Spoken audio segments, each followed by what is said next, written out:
เปิดเส้นทางสายการบินใหม่จากเวียงจันทร์ไปถึงเชียงรายญี่ปุ่นลงทุนสร้างตึกหลังใหม่ให้โรงหมอเศรษฐาธิราชและโรงหมอแขวงจำปาสักต้องการงบประมาณ 1,200 ตื้อกีบเพื่อซ่อมแปลงและอัปเกรดเส้นทางใหม่ไปดีท่านผู้ชมตามข่าวจากเวียงจันทร์ไทม์สายการบินลาวได้เปิดเส้นทางการบินใหม่จากเวียงจันทร์ไปถึงเชียงราย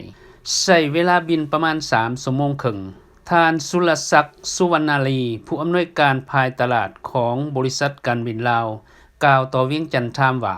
เที่ยวบินทำอิฐในวันที่19 เดือน 1 2019จากสนามบินสากลวัดไต่ไปถึงเมืองเชียงรายรวมมีผู้โดยสาร100 กว่าคนสายทางการบินดังกล่าวจะเริ่มเดือน1หาเดือน3จะบิน1เที่ยวต่ออาทิตย์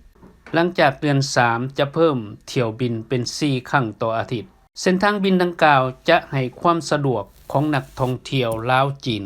นักธุรกิจและนักศึกษาไปมาสะดวกยิ่งขึ้นในปัจจุบันสายการบินลาวมีเที่ยวบินไปสู่5 ประเทศในอาเซียนเช่นประเทศจีนเวียดนามคัมโบเดียเกาหลีใต้และประเทศไทย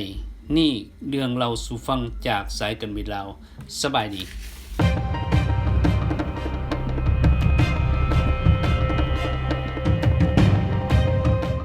ท่านผู้ชมตามข่าวจาก KPL ในวันที่23 เดือน 1 2019 ที่ผ่านมาที่นครหลวงเวียงจันทร์ได้จัดพิธีเกียมจัดสร้างโรงหมอเศรษฐาธิราชและโรงหมอหลังใหม่ที่แขวงจำปาสักโครงการดังกล่าวรวมมูลค่า 17.3 ล้านดอลลาร์สหรัฐซึ่งรัฐบาลญี่ปุ่นเป็นผู้ช่วยเหลือออกทุนให้สปป.ลาวสิ่งสำคัญที่ญี่ปุ่นและลาวได้ร่วมปรับปรุงระบบสาธารณสุขปิ่นปัวพยาธิเพื่อรับใช้สังคมให้นับมือนับดีขึ้นกว่าเก่าโครงการดังกล่าวให้สำเร็จปี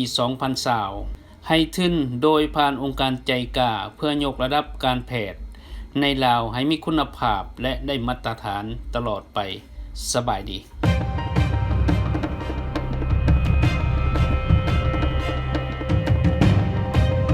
ตามข่าวจากสำนักข่าวสารประเทศลาวแผนกขัวทางแห่งสปป.ลาวให้ฮู้ว่าปัจจุบันมี20โครงการ